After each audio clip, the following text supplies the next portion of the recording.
Hola a todos. El día de hoy vamos a hablar de una sustancia muy importante que es el disolvente orgánico.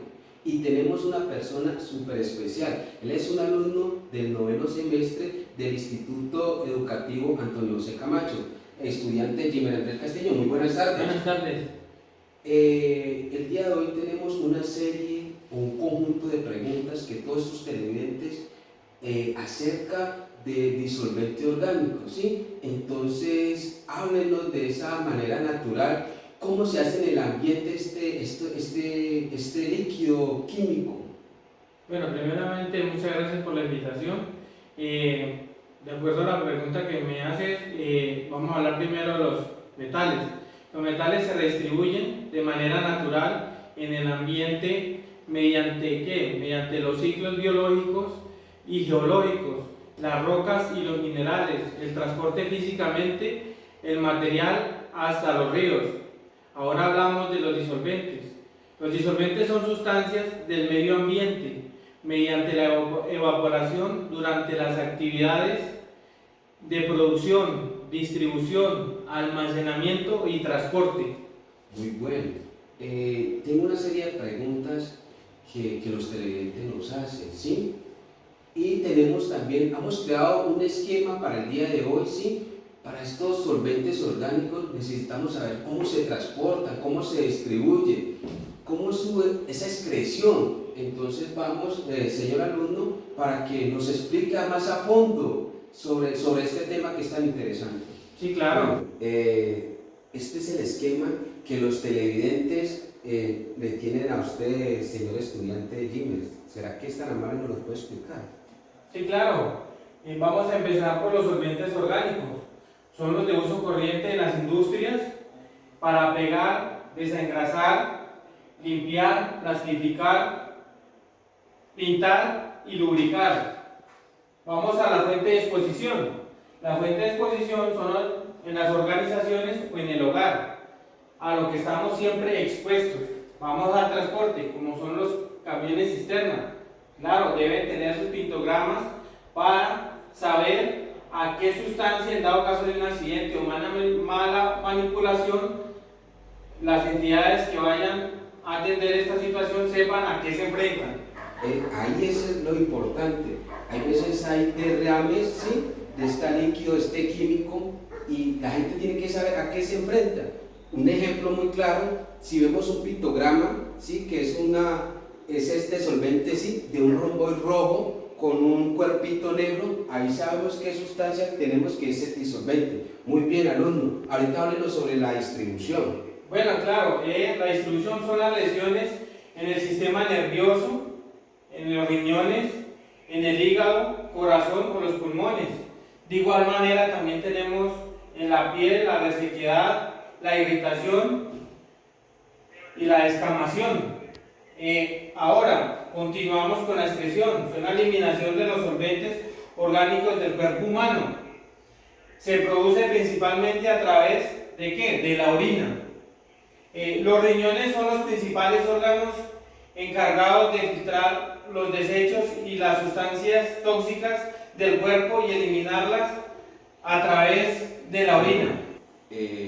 Tenemos otras dudas de nuestros televidentes, ¿sí?, para que nos hable acerca de los factores del huésped, ¿sí?, influyentes en la toxicidad de los metales y los solventes, ¿sí?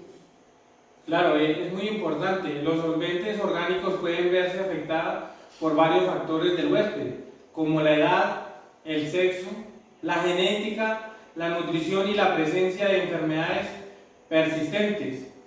Además, la dosis y la duración de la exposición.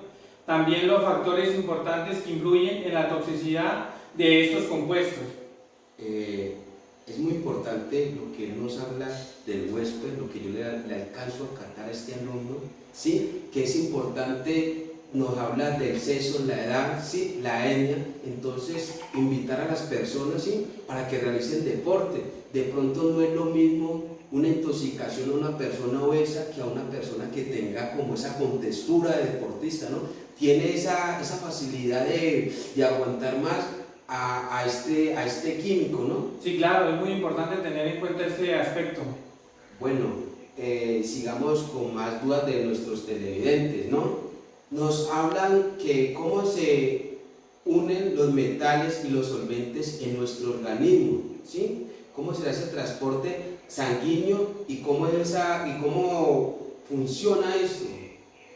Bueno, los metales tóxicos más conocidos son el plomo, el cadmio y el mercurio. Estos metales pueden ser tóxicos incluso en pequeñas cantidades y pueden acumularse en el cuerpo con el tiempo.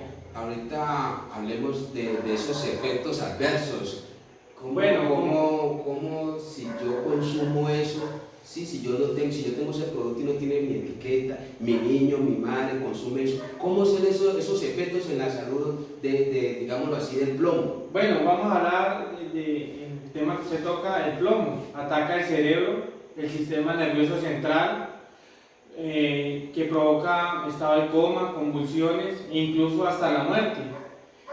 Los niños que sobreviven a una intoxicación grave por plomo pueden padecer secuelas como discapacidad intelectual o trastornos de comportamiento. Continuamos con el cadmio, irritación grave en el estómago, lo que produce vómito y diarrea en ciertas ocasiones hasta la muerte. Al ingerir los niveles de cadmio más bajos durante un periodo prolongado puede producir acumulación de cadmio en los riñones. También contamos con el mercurio. Tras su inhalación o ingestión de distintos compuestos de mercurio a través de la exposición cutánea, a ellos se pueden observar trastornos neurológicos y de comportamiento con síntomas como temblores, insomnio, pérdida de la memoria, efectos neuromusculares, cefalea o disfunciones cognitivas. Muy bien. Me llega de un alumno de nuestra institución, ¿sí? Sí. Me hace una pregunta muy interesante. Acabo de leer esa pregunta que me hace ese alumno, ¿sí? Y me dice que qué medidas de prevención, ¿sí?, se hacen en caso de ingerir, digamos, se regó, como eso, que me hace ese alumno que qué medidas, y hago una pausa. Es interesante que estemos conectados y mirar la cantidad de personas que nos escriben, que nos mandan mensajes, que están atentos sobre esta exposición, hombre. Sí, claro, es muy importante tener en cuenta la prevención y cómo enfrentar cualquier situación en el manejo con una sustancia. Primeramente tenemos que capacitar a los trabajadores sobre el manejo de la sustancia, su importancia, qué sustancia es la que estamos manejando en el momento y cómo debemos actuar según lo que nos dice la etiqueta. Velar para que solo se usen estas sustancias en lugares adecuadamente ventilados y instalaciones diseñadas al efecto, o sea, que se encuentren en una área segura. Los envases que contengan disolventes deben ir correctamente etiquetados, lo que nombraba anteriormente, que tengan la etiqueta y que se pueda visualizar y saber qué sustancia es la que se manipula en el momento. Y usar siempre ropa adecuada, como delantal, guantes, gafas cerradas y calzado de goma, que nos permita hacer un manejo de esta sustancia seguro y adecuada en el sitio que nos encontremos. Muy bien, mírate que me escribe el profesor, el docente, ¿sí?, para cerrar. Dice que en caso de intoxicación, ¿sí?, una persona en caso de intoxicación, ¿qué se debería de hacer?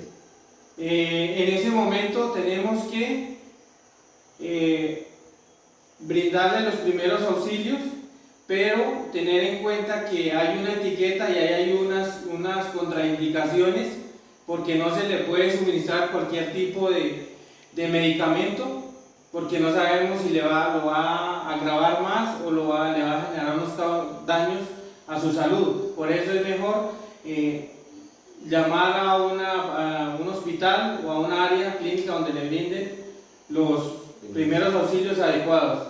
Bueno, muchísimas gracias. El día de hoy hemos terminado con esta serie de preguntas. Agradecerle de todas maneras a todos los televidentes que estuvieron pendientes y un saludo muy fraternal y que tengan muy buenas tardes. Muchas gracias a usted y muchas gracias por la invitación y a todos los televidentes que nos están escuchando.